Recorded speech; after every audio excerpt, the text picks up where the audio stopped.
बिस्मिल्लाहिर्रहमानिर्रहीम। अस्सलाम वालेकुम प्यारे बच्चों, कैसे हैं आप? यकीनन ठीक होंगे, तंदुरुस्त होंगे। प्यारे बच्चों, आप जानते हैं हम पढ़ रहे हैं अपनी उर्दू और जमात है हमारी चहारम, जिसमें हमने अपने जिस सबक का आगाज़ कर रखा है आपकी दरसी किताब में, उसका उन्वान है टीपू सुल्तान।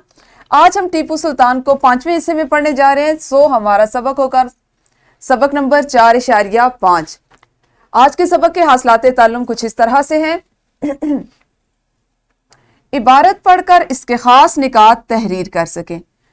आज आपको जो काम करने का है वो ये है कि सबक के अलावा भी अगर आपको कोई मतन दिया जाए, कोई इबारत दी जाए, आप उसको पढ़ें और इस तरह से उसकी तफहीम करें, इस मकसद से उसको पढ़ें, इस अंदाज में उसको पढ़ें कि आप उसके ख़ास निकात अगर आपको बयान करने के लिए या तहरीर करने के लिए कहा जाए तो उसको कर सकें। हम सबसे पहले देखते हैं अपने सबक का इस्लामी नुक्ता नज़र। हदीस नबी सल्लल्लाहु अलैहि वसल्लम है, जो इल्म की तलाश में किसी रास्ते पर चलता है, अल्लाह सुब्हानहू व तआला जन्नत का रास्ता उसके लिए आसान बना देता है। ये सुनन तिरमिज़ी से रिवायत ली गई, हदीस ली गई है, जिसमें इल्म की फजीलत के बारे में बताया गया कि तलाश इल्म इस तरह से है कि अगर कोई इल्म की तलाश करता है, सच्चे दिल से हक की इल्म की तलाश करता है, तो अल्लाह ताला उसके लिए जन्नत का रास्ता आसान बना देता है। क्योंकि इल्म में क्या होता है, आप चीज़ों को सीख रहे होते हैं, देख रहे होते हैं, अक्ल और शऊर की बुनियाद पर उनसे फ़ायदा उठा रहे होते हैं। तो उस सूरत में क्या होता है कि अल्लाह ताला भी आपको उससे नवाजते हैं और उसका तरीका यह है कि आपके लिए जन्नत का जो रास्ता है उसको आसान बना दिया जाता है। पहले प्यारे बच्चों हम कर लेंगे दोहराई। दोहराई में आपकी मौलमा जो है वो आपको एक सरगर्मी करवाएंगी कि तलबा के तलफ़ुज़ के दुरुस्त होने की जांच के लिए और उनकी तफ़हीमी सलाहियत का जायज़ा लेने के लिए आपकी मौलमा या आपके मौलम चंद ऐसे सवालात पूछेंगे जो हमारे सबक का हिस्सा होंगे, सबक में से बनाए जाएंगे, लेकिन वो मश्क में नहीं होंगे, मश्क का हिस्सा नहीं होंगे। यानी आपने जो सबक पढ़ा है उसमें से आपकी मौलमा जो है वो चंद सवालात, जैसा कि आपने देखा घर भी आपने मश्क की होगी, हमने अपनी जो वर्कशीट्स की थी, वर्कशीट नंबर 3 और 4, उसमें भी मतन से मुतल्लिका बहुत से ऐसे सवालात शामिल किए गए थे जो आपकी मश्क में, सबक की मश्क में दर्ज नहीं है। वो भी आपकी मौलमा उससे भी आपकी दोहराई करवा सकती हैं। मजीद अगर कुछ ऐसे सवालात हैं जो उनको उससे ज़्यादा बेहतर लग रहे हैं, बेहतर अंदाज में वो पूछ सकती हैं, तो वो आपसे पूछेंगी और इस तरह आप कल पढ़ाए जाने वाला जो मतन था उसकी दोहराई करेंगे। वीडियो को रोकिए और दोहराई कीजिए। जी यकीनन दोहराई तो आप लोगों ने कर ली होगी। पढ़ने से पहले कुछ चीज़ें हैं। आपको यहाँ पर चंद अल्फाज नज़र आ रहे होंगे और ये अलग अलग एक पट्टी पर हैं, अलग अलग रंग की पट्टी पर बनाए गए, जैसे चींटी और टिड्डा, चूहा और शेर, हाथी और दर्जी, लोमड़ी और कौवा, कछुए का गुस्सा। क्या आपको ये जो अल्फाज लिखे हुए इनसे कुछ समझ आया कि ये क्यों लिखे गए, या आपने क्या इससे अखज़ किया कि ये क्या हो सकता है? जी, ये तमाम वो हैं जो अगर आप इन पे गौर करें तो ये कहानियों के नाम हैं। इनमें से हर कोई जो है, चूहा और शेर, ये एक बहुत आम सी कहानी है जिसमें से मेरा ख्याल है आप सब ने इसको पढ़ रखा होगा, और दीगर भी ऐसी कहानियां हैं कि जो शायद आप लोगों ने पढ़ रखी हों। अब आपने देखना यह है, आपने करना यह है कि कल परसों जैसे पहले अगर आपने कोई कहानी पढ़ी हो तो क्या आप 2-3 जुमलों में उस कहानी का कुछ हिस्सा बता सकते हैं? जैसे अगर फर्ज करें हम इसी कहानी पे चले जाते हैं, चूहा और शेर पर, तो आपको पता है कि ये कहानी किस तरह से, इसमें ये 2 किरदार हैं और ये किस तरह से एक दूसरे के लिए मददगार साबित होते हैं। इसी तरह अगर कोई और कहानी जो आपने पिछले जो गुज़श्ता चंद दिन है उनमें पढ़ी हो, तो आपने अपनी मौलमा को बताना है कि आपने 3-4 जुमलों में बता दें कि कौन सी कहानी पढ़ी और उसमें क्या क्या चीज़ें पढ़ी। बेहतर है कि आप वीडियो को रोकिए और फिर अपनी मौलमा को बताइए। जी यकीनन आपने बताया होगा कि आपने किस तरह से कौन सी कहानी पढ़ी और उसका मकसद क्या था। आज हमने इबारत पढ़नी और उसके ख़ास निकात को तहरीर करना सीखना है। ये हमारा आज का मकसद तदरीस होगा, इस पे हम आज काम करेंगे। आपके लिए एक मतन दिया गया है। मतन कुछ इस तरह से है, मैं आपको पढ़ के इसको बताती हूँ और उसके बाद आप इस पे काम करेंगे। मोहम्मद बिन कासिम रहमतुल्लाह अलैह का पूरा नाम इमादुद्दीन मोहम्मद बिन कासिम था। 72 हिजरी को ताइफ के सकफी कबीले में 72 हिजरी या 75 हिजरी को पैदा हुए, यानी यहाँ पे ये 2 आ रहा है इनकी पैदाइश के लिए। अब्दुल मलिक बिन मरवान के ज़माने हुकूमत में हज्जाज बिन यूसुफ को मशरकी रियासतों इराक का हाकिम आला यानी गवर्नर मुकर्रर किया गया। हज्जाज बिन यूसुफ ने अपने चचा कासिम को बसरा शहर का गवर्नर मुतय्यन किया, तो मोहम्मद बिन कासिम रहमतुल्लाह अलैह भी अपने वालिद के हमराह ताइफ से बसरा मुंतकिल हो गए। बचपन के आलम में ही थे कि वालिद गिरामी की वफात हो गई। यतीमी की हालत में परवान चढ़े, मगर सरसनी से ही इनकी जहानत और फतानत देखने वालों को अपनी जानब मुतवज्जह कर लेती थी। आपने बसरा में ही तालीम और तरबियत पाई। इस ज़माने में हुज्जाज बिन यूसुफ ने अपने ख़ास फ़ौजियों की तरबियत और जंगी महारत के लिए वास्त शहर बसाया।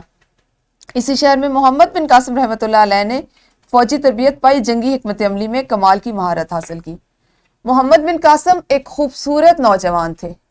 आंखें बड़ी बड़ी, पेशानी कुशादा, बाजू गोल, चौड़ी कलाइयाँ, भरा हुआ बदन, गुलाबी रंग और आवाज़ भारी और रौबदार थी। कुदरत ने उन्हें फौलादी दिलो जिगर अता फरमाया था और बुलंद ख्याली, मुस्तहकम इरादे और शुजाअत और जमा मर्दी के जौहर अता किए थे। वो नहायत ही खलीक, हलीमुत्तबा, शीरीं ज़बान और हंसमुख चेहरा रखते थे।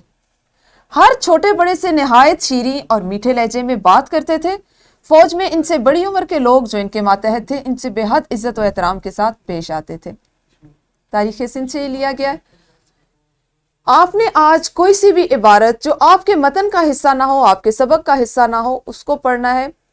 यहाँ पे हम ये भी कह सकते हैं कि आप मतन जो है उसमें से कोई एक इबारत लें और उसके ख़ास निकात जो उनको तहरीर करें। अब आपने इस मतन को पढ़ लिया, इसके बाद अब आप करेंगे एक इनफरादी सरगर्मी। इनफरादी सरगर्मी कुछ इस तरह से है कि दिए गए पैरे को पढ़कर मोहम्मद बिन कासिम का हुलिया अपने अल्फाज में लिखें। पैरा या इक्तबास जो है वो मैंने आपके सामने पढ़ दिया। उसमें आपने वाज़े तौर पे पढ़ा है कि मोहम्मद बिन कासिम का हुलिया कैसा था। मजीद अगर आप इसको समझना चाहें इबारत को, तो आप इसको अपनी मौलमा के साथ दोबारा एक दफ़ा पढ़ सकते हैं, खुद से पढ़ सकते हैं, और फिर आप मोहम्मद बिन कासिम का हुलिया अपने अल्फाज में तहरीर करेंगे। वीडियो को रोकिए और जल्दी से इस इनफरादी सरगर्मी को कीजिए। जी यकीनन इनफरादी सरगर्मी तो आपकी मुकम्मल हो गई होगी। अब आप करेंगे आपके पास एक और इक्तबास है और ये आपकी जो ग्रोही सरगर्मी है उसका हिस्सा है। उन्वान है इसका सुल्तान महमूद गजनवी। सुल्तान महमूद गजनवी खानदान सबकगीन का सबसे बड़ा बादशाह हुआ है। सुल्तान महमूद हिंदुस्तान पर 17 हमलों के बायस शोहरत की बुलंदियों पर पहुंचा। सुल्तान महमूद गजनवी बचपन से ही बड़ा निडर और बहादुर था। वो अपने बाप के साथ कई लड़ाइयों में हिस्सा ले चुका था। बादशाह होने के बाद उसने सल्तनत को बड़ी वुसअत दी। वो कामयाब सिपह सालार और फातेह भी था। शुमाल में उसने ख्वारिज़म और बुखारा पर कब्जा कर लिया और समरकंद के इलाके के छोटे छोटे हुक्मरानों ने इसकी इताअत कबूल कर ली। उसने पहले बुखारा और समरकंद काशगर के एलक खानी हुक्मरानों के कब्जे में था। इससे पहले बुखारा और समरकंद काशगर के एलक खानी हुक्मरानों के कब्जे में था और ख्वारिज़म में एक छोटी सी खुद मुख्तार हुकूमत आले मामून के नाम से कायम थी। जनूब में इसने रे, इस्फहान और हमदान फतह कर लिए जो बनी बोया के कब्जे में थे। मशरक में उसने करीब करीब वो तमाम इलाके अपनी सल्तनत में शामिल कर लिया जो अब पाकिस्तान कहलाता है। अब आप क्या करेंगे, इस पैराग्राफ से जो अभी इक्तबास या पैरा हमने पढ़ा, इसको देखते हुए आप एक ग्रोही सरगर्मी करेंगे। वो इस तरह से कि दो तलबा मिलकर काम करें और सुल्तान महमूद गजनवी के बारे में दिया गया पैरा पढ़ें और उसके अहम निकात तहरीर करें। हमारा चूंकि आज का मकसद तहरीर यही है कि आप इबारत को पढ़ें, उसकी तफहीम करें, उसको समझ सकें और उस पर अपने राय या उसके जो अहम निकात हैं उनको अपने अल्फाज में बयान कर सकें। प्यारे बच्चों, आपके लिए ये दोनों जो सरगर्मियाँ हैं ये आज के सबक से हट कर है, मतन से हट कर है। लेकिन अगर आप देखें तो चूंकि हमने एक तारीखी सबक पढ़ा है तो इसका हिस्सा भी वो तारीखी वाक़यात या तारीखी शख्सियात ही हैं। आपने वीडियो को यहीं पे रोकना है और इस ग्रोही सरगर्मी को फौरन से कीजिए। जी यकीनन ग्रोही सरगर्मी तो आपकी मुकम्मल होगी। मश्क में एक आपका छोटा सा हिस्सा है जिसको आप अभी कर लें अगर आपके पास मौजूद है जो चीज़ चाहिए। आपको टीपू सुल्तान की तस्वीर कॉपी पर चिस्पा करनी है। अगर आपने पहले से इस पूरे सबक को घर में खुद से पढ़ रखा है तो आपको अंदाज़ा होगा कि आपने ये सरगर्मी करनी थी। अगर आपके पास ये तस्वीर नहीं है तो आप आज इस सवाल को घर ले जाके भी कर सकते हैं। उसके बाद एक वर्कशीट है आपके लिए जिसको आपने घर से करके लाना है या प्रिंट आउट इसका आप ले लें, ठीक है। उसका सवाल नंबर 1 है, जब सोमनाथ फतह हुआ, यानी इसमें भी एक पैराग्राफ, एक इक्तबास दिया गया है और उससे मुतल्लिका चंद सवालात दिए गए जिनको आपने प्रिंट आउट ले लें और घर जाके मुकम्मल करके हल करके लाएं। اس کے بعد اور آپ جو گھر سے کام کر کے لائیں گے وہ ہے کسی دوسرے جنگجو، یعنی ٹیپو سلطان کے علاوہ کسی دوسرے جنگجو کے بارے میں والدین سے سنیں اور جماعت میں سنائیں۔ زبانی کرنے کا کام ہے، ورک شیٹ آپ کا وہ کام ہے جس کو آپ لکھ کے کریں گے، اور یہ وہ کام ہے جس کو آپ زبانی طور پر سر انجام دیں گے، لیکن ضروری ہے کہ آپ اس کام کو ضرور کریں تاکہ جب آپ اگلے دن جماعت میں آئیں تو آپ اپنی معلمہ کو اس سے متعلق جو واقعہ آپ نے سنا ہے اس کو سنا سکیں۔ یہ تھا وہ حاصل تعلم جس کی ہم نے آج مشق کی، اپنے سبق ٹیپو سلطان کو ذہن میں رکھتے ہوئے، سامنے رکھتے ہوئے۔ ہم اپنے اسی سبق کو یعنی ٹیپو سلطان کو اگلے حصے میں کل پھر پڑھیں گے۔ اس وقت تک اپنا خیال رکھیے۔ اللہ حافظ، شکریہ۔